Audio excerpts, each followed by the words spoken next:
friends, this is Martin from Secrets, the channel for learning about trading and investing. Welcome to Markets Tomorrow, the daily market analysis show, where we look at what happened in the market during the day and how we can plan for a better trade for the next day.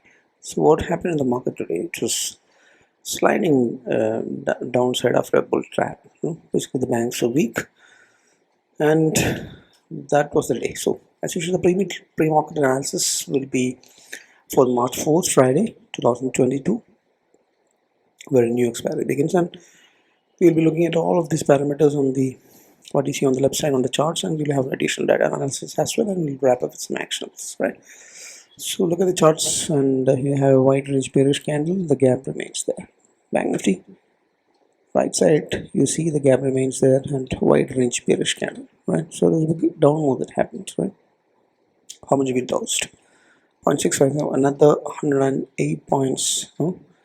We lost. Previous day candle is fully engulfed, you can say. Here also the dodgy previous candle is completely engulfed. So to engulf a previous candle, would mean that additional bearishness, even more bearishness is what indicates whenever there is an engulfing happens, right? So rest of the things is that it is a bull trap. It is a bull trap because it moved above the previous trend's high and then closed much below that. Same Bank Nifty also moved above, trapping the bulls, and then closed below that.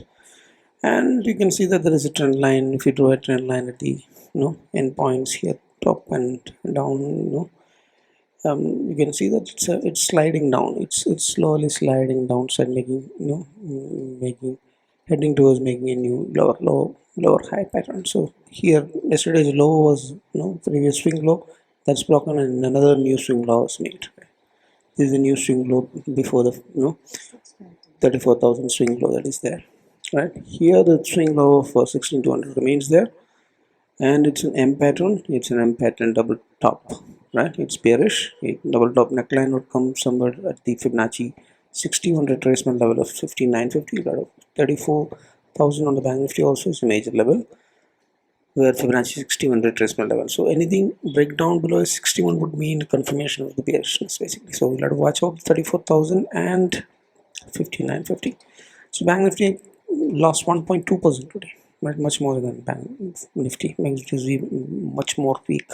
428 points is that what it translates. So it's a wide range, short term.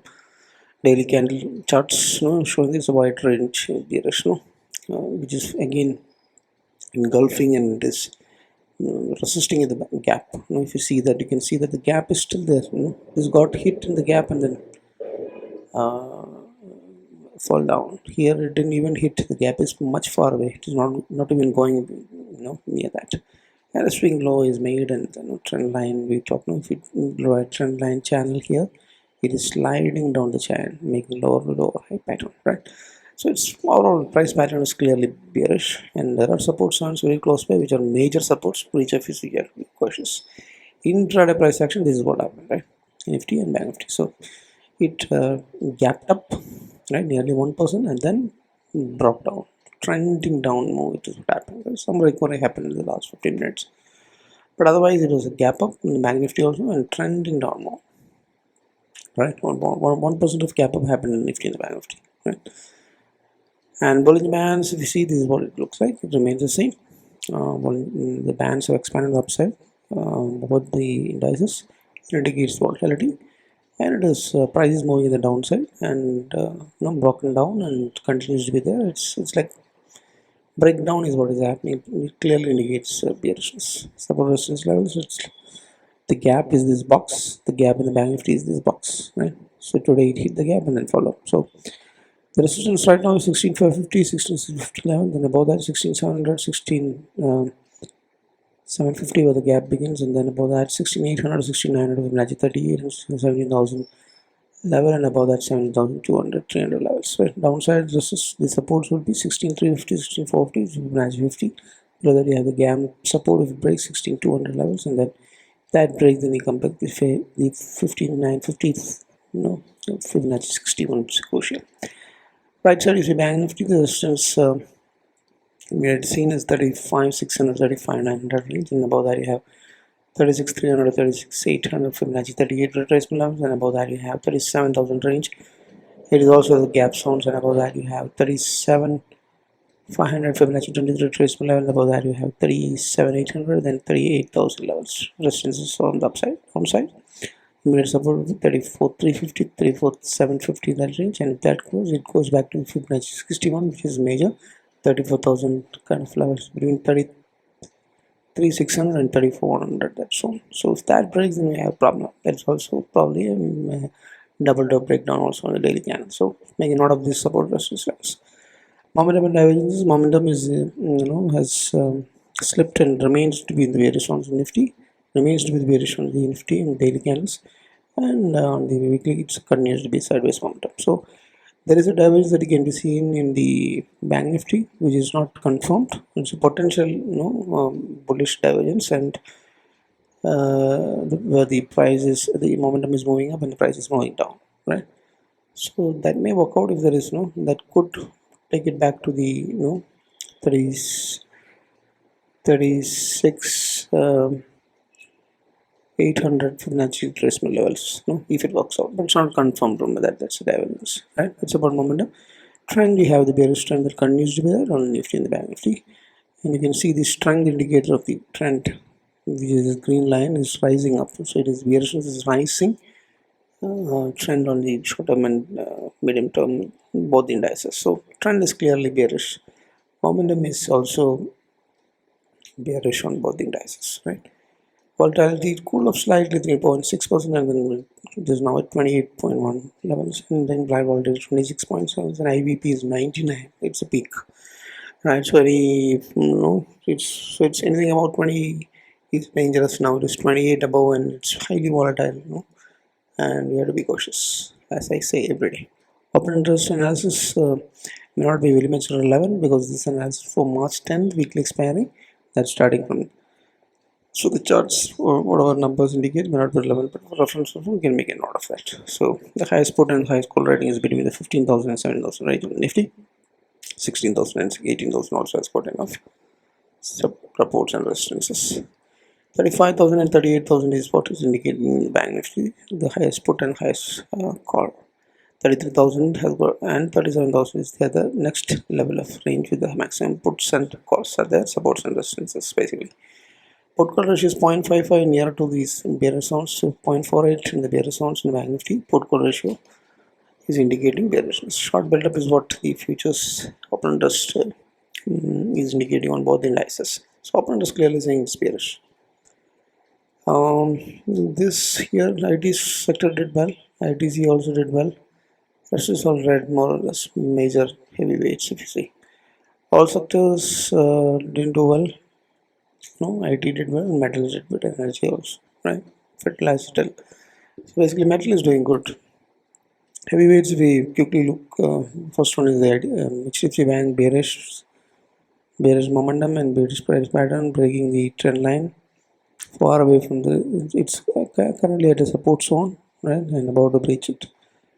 HDFC is already bearish in momentum and is breaking down price pattern, has fallen off the major support and far away from the resistance upside. Reliance is in bullish mode, but today it was a red, face some resistance at the channel top and it's sideways momentum. Infosys also is showing some green and sideways momentum. Is kind of consolidating, continues to be maintaining that level, not ready to break down. The supports there down.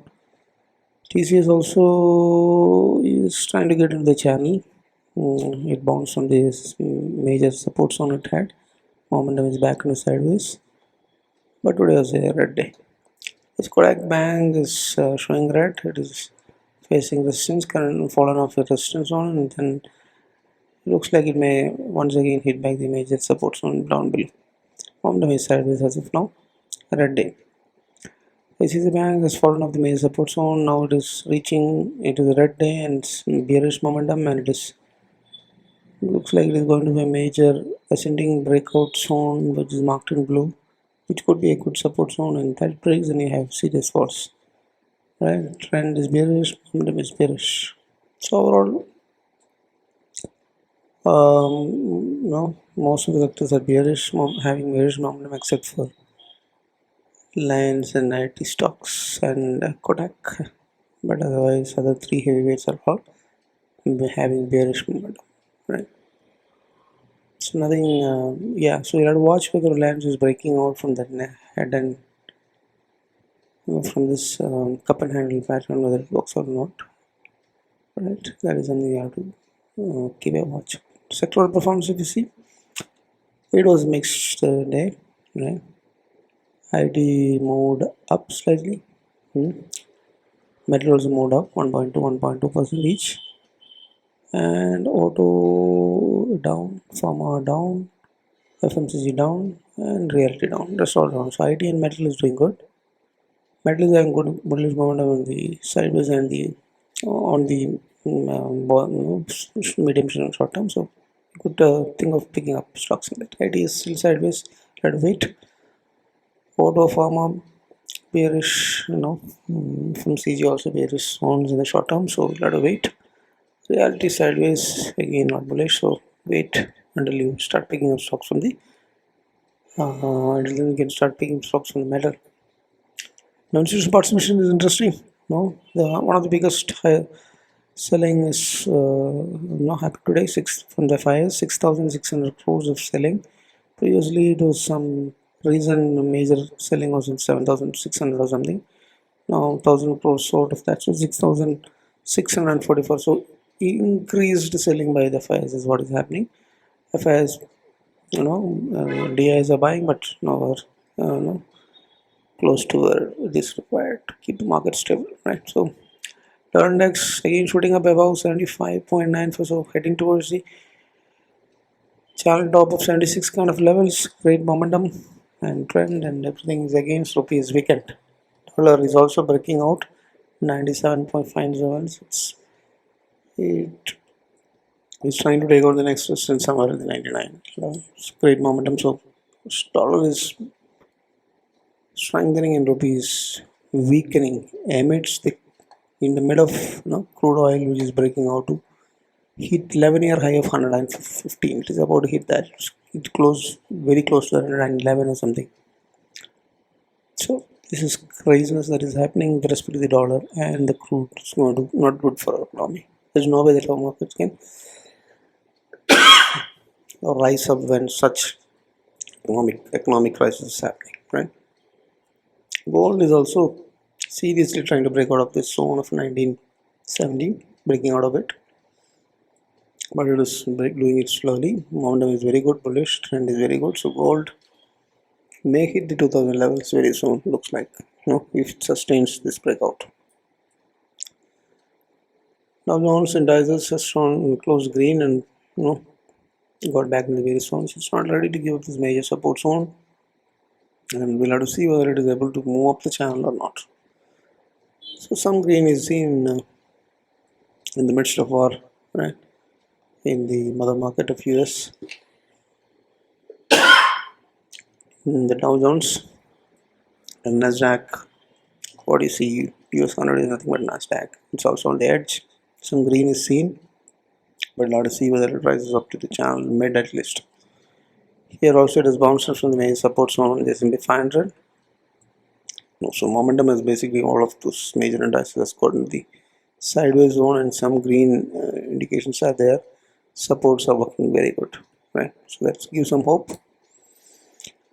Two actionables. Lupin is a short selling, right? It's a trend line. Weekly channel is what, but entry has to be done on a daily candle basically.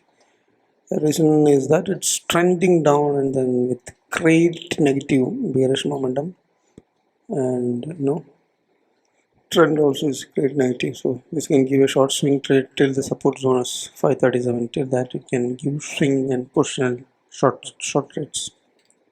Tata Steel is bullish. It was breaking out today. It has halted.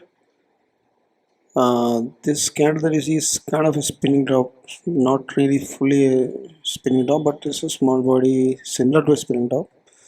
So I have to wait whether this is just a retracement. But metals are shining, and this could give a lot of up move if the metals or the entire sector is moving up because of the crisis in the global war situation. The data still could give good long trades basically, right?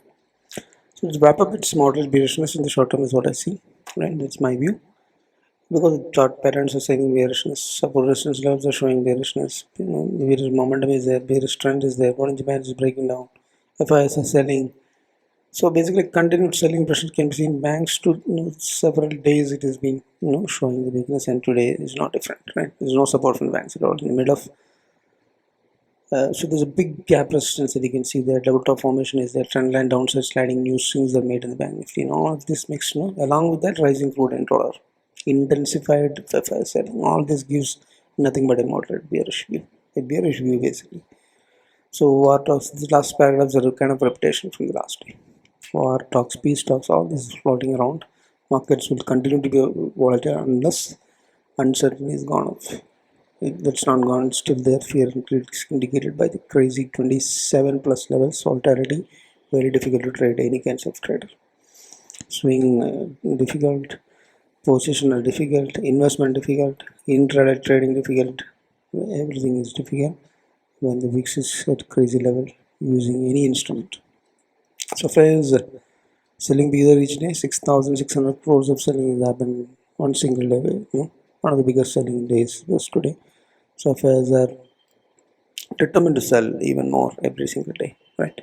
So the positive factors are very few, right? As long as the uncertainty of the war is there. So stay away from the market if you are doing option trading or derivative trading until the VIX cools off below 20 or unless you are a professional trader.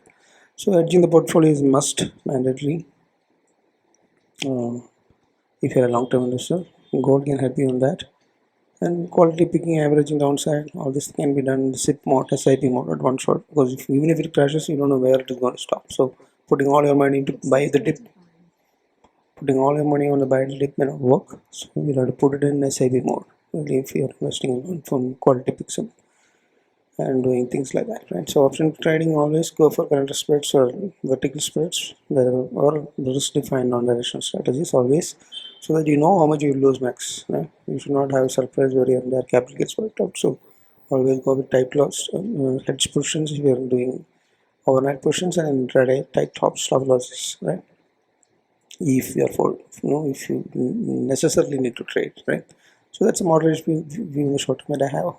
Hope this helps you to frame your own view and trade plan for the next day. If it helps in any way, consider, please consider hitting the like button, putting your feedbacks, and sharing to your friends. We have very few subscriptions. Please share to the maximum so that we keep motivated to continue making the content, right? Thanks a lot. Happy trading, happy learning. Bye.